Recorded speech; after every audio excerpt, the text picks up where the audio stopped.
चलिए जाए का अरे ना देखते कि सूखा घोषित हो गई है ना जाए तो कैसे काम चल। जनी जा कमाए पिया काला कता नाही तले ले चल हमरो के साथवा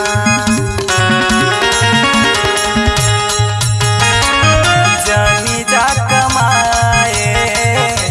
पिया काला कतवा नाही तले ले चल हमरो के साथवा सीधा साधा बड़ा चुम्मा सीधा साधा बड़ा चुम्मा देखे तोहरा गाल में कौनो बंगलिनिया फंसाली अपना जाल में कौनो बंगलिनिया फंसाली अपना जाल में।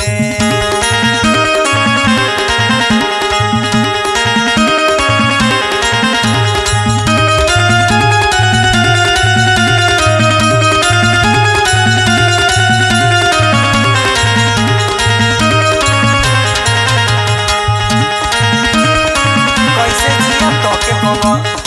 आवाज ले तो सुनीला के सागरो रूप के तेरी आवाज जादू टोना को के भर माल ली पियावा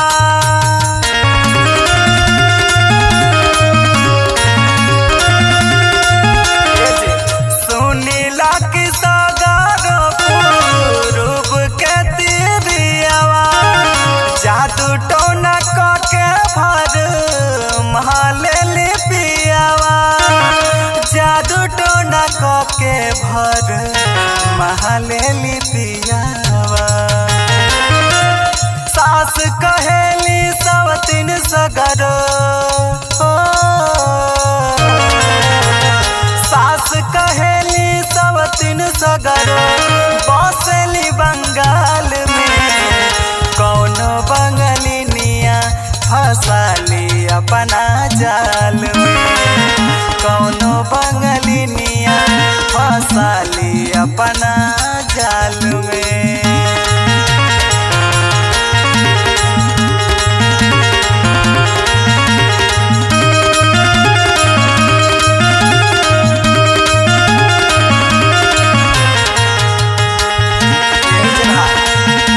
चटनी से खा ले